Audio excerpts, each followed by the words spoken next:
Digo que também fui intimado. Há mais ou menos 2 horas atrás, estava eu no meu trabalho, e o Bruno como que decretou que eu precisava estar aqui ao lado do meu amigo Pachá.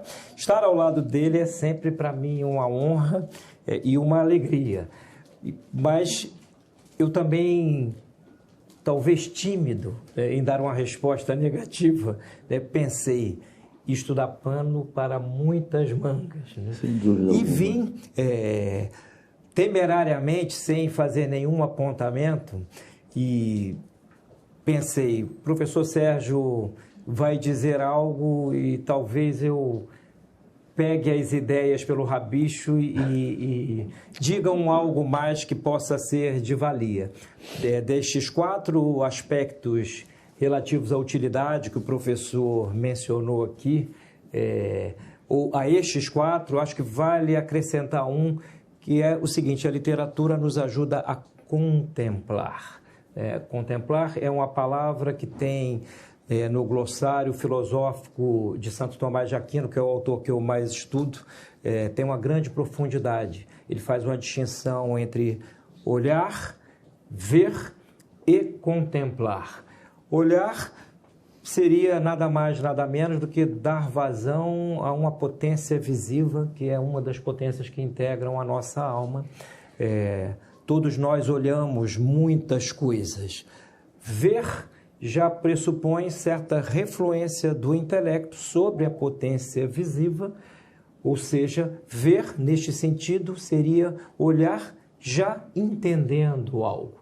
Não é à toa que a visão, em qualquer teoria do conhecimento digna deste nome, ela é associada ao conhecimento, à luz inteligível, etc. Então, muitas vezes olhamos, mas não vemos. Muitas vezes olhamos, mas não nos vemos.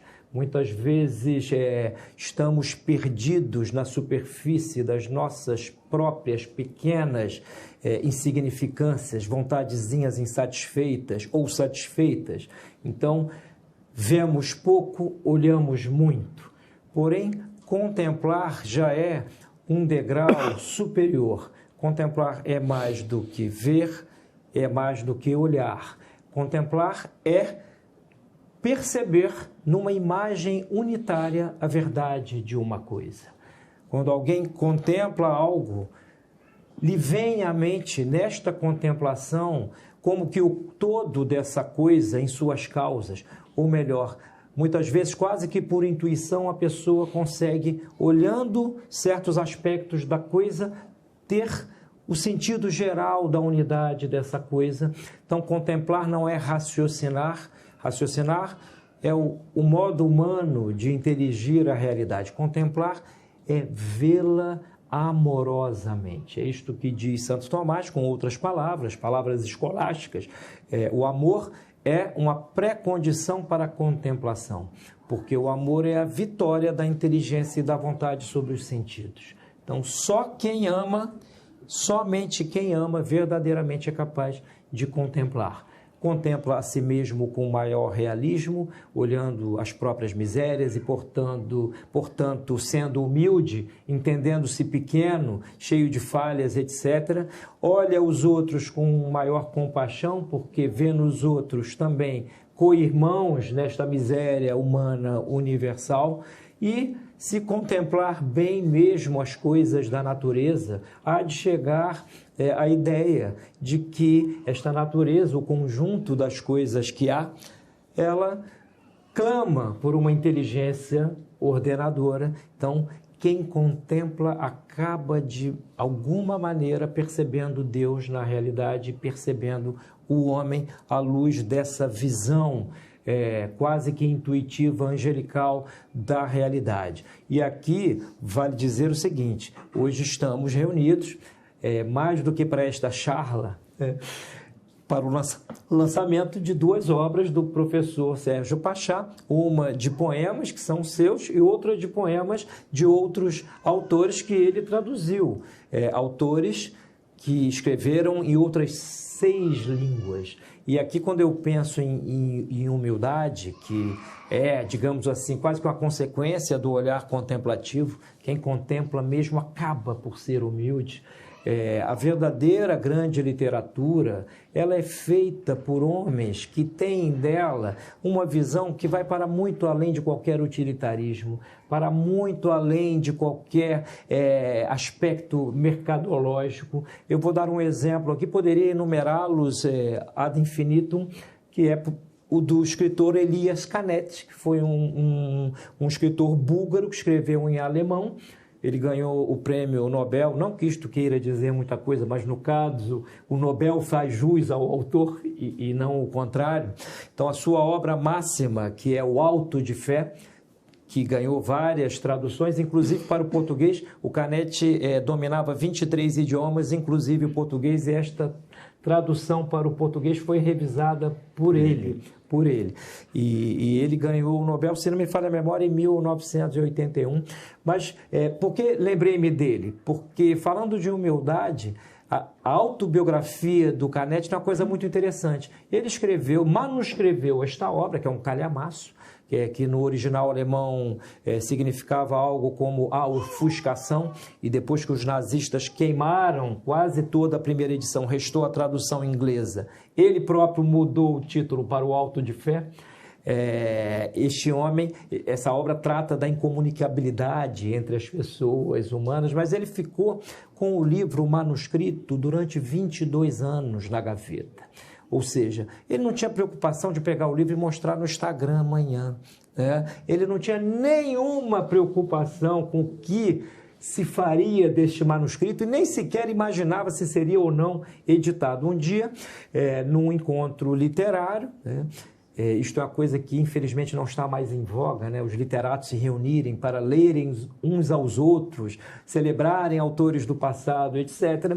Então, num encontro literário, ele comentou com Hermann Brock, que era um escritor seu contemporâneo, que tinha lá um livrinho que estava na sua gaveta, e o Brock, como seu amigo, pediu o livro emprestado e ficou abismado que era uma obra-prima literária, um dos grandes romances do século XX, escrito por um homem contemplativo, um judeu sefardita, que aprendeu alemão a fórceps, porque sua mãe ficou viúva, eles moravam na Inglaterra, ela matriculou um menino que não sabia alemão numa escola suíça e disse para o menino: você vai aprender no caminho de 3 meses até lá. Um método completamente inusual, em que ele lia frases sem entendê-las, ela explicava. O menino, é óbvio que era um gênio. E chegou lá, fez uma redação, o diretor já ia reprová-lo quando descobriu a maneira como ele aprendeu alemão, disse: não, fiquemos com esse garoto. Mas um menino humilde. Então, a literatura nos ensina a ser humildes, porque olhando para nós mesmos, enxergamos o quão pequeninos nós somos. E isso serve para toda e qualquer grande literatura, seja em poesia, seja em prosa, seja literatura memorialística, seja literatura inclusive filosófica, seja literatura dos sermões, etc. Ela nos ajuda, nos dimensiona nesta ordem do ser, ela tem esse condão de fazer isso se nós a ela nos entregamos com amor. E aqui, no que me cabia de comentários a tudo que o professor Sérgio falou ainda há pouco, só me cabe dizer assim, que ele pode ficar ruborizado, mas isto não é mais comigo. Estamos aqui diante de um poeta, só um poeta traduz outros poetas. Há aqui um dos volumes, reunidos com a ajuda do Pietro Marchiori, que são poesias escritas em latim, em francês, em italiano, espanhol, em galaico português, indo lá para os nossos primórdios, etc. E quem sabe um pouquinho do que é tradução, e tradução de poesia mais ainda, chega à conclusão, ao topar com um trabalho como este, que se trata de algo feito por um poeta. Só um poeta entende a música de outro poeta. Então, é uma grande alegria ver estas duas primeiras obras da Lavra do professor Sérgio. Ele tem outras, tem publicações lá feitas pela ABL, um trabalho sobre Marília Dirceu, etc. Faz assim, um livro dele de poemas e um livro de traduções de sua Lavra. Para mim, é uma alegria enorme ver isto transformado em livro, porque vivemos num momento da nossa história brasileira em que dramaticamente o senso da língua, da nossa própria língua materna, vai se perdendo, o que é dramático. É dramático. Não se trata de erros gramaticais, né? Até porque isto é um conceito que daria pano também para outras muitas mangas, mas nós vamos, com vícios de linguagem que se vão cristalizando aos poucos, perdendo o contato com os clássicos da língua.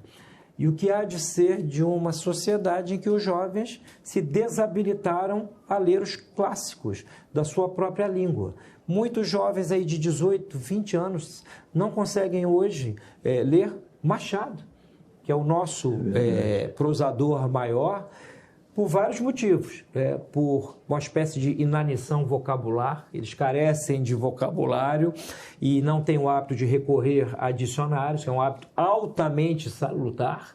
Eu já visitei o professor Sérgio, vi lá dicionários de todos os tipos, etimológicos, assim, o que nós pensamos, lá. Eu também sou um consulente de dicionários. Então, quando o jovem perde contato com o lastro da sua própria literatura, isso é um drama, porque se perde, é como se esgarçasse a história e um conjunto de obras que são importantíssimas se tornam ilegíveis.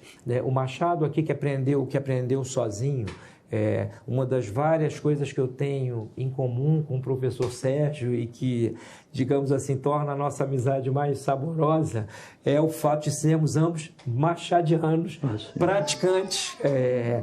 Machado é um autor a ser cultuado e nunca será demasiado encarecer o seu trabalho.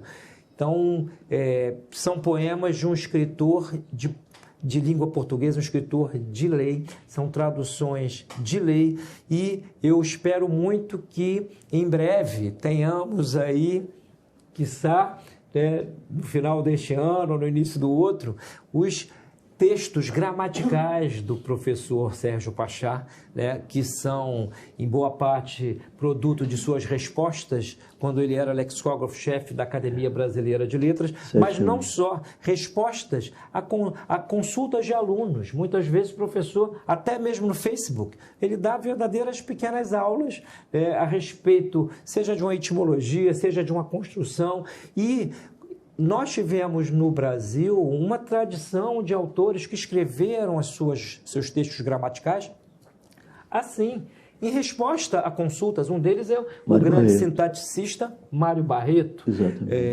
Ou seja, em vez de escreverem gramáticas sistemáticas, foram tratando, o próprio Said Ali também era um mestre também. Que era um mestre, um mestre acabado. O problema do Mário Barreto, Sidney, como você certamente sabe, é que ele escrevia só quando consultado.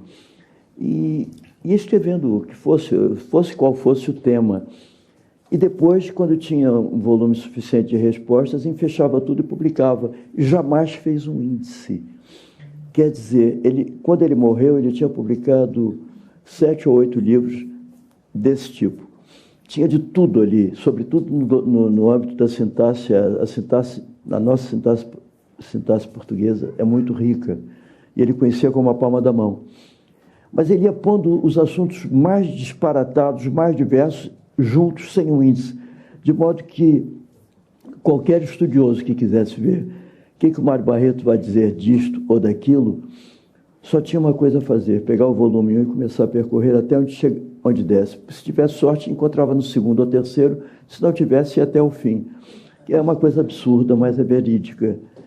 E essa situação foi corrigida, pela graça de Deus, quando um outro professor, talvez da geração, de 2 gerações posteriores ao Mário Barreto, que era também um excêntrico, mas sabia muito. Ele fez um índice de Mário Barreto, um índice alfabético de tudo. A partir daquele momento, Mário Barreto, por assim dizer, ressuscitou. Ou, melhor me exprimindo, Mário Barreto teve a chance de ressuscitar, mas, francamente, muito entre nós, eu desconfio que não ressuscitou, que ele continua a ser lido por um punhado de estudiosos, não necessariamente professores, que sabem perfeitamente quem foi Mário Barreto, a importância dele para os nossos estudos. Mas isso, eu espero, não vai acontecer quando eu publicar meu livro de respostas a consultas de língua portuguesa, que, como Sidney disse, são de muitas proveniências. Eu, durante 5, 6 anos, respondi diariamente a consultas de português, de todos os aspectos do português que chegavam à ABL.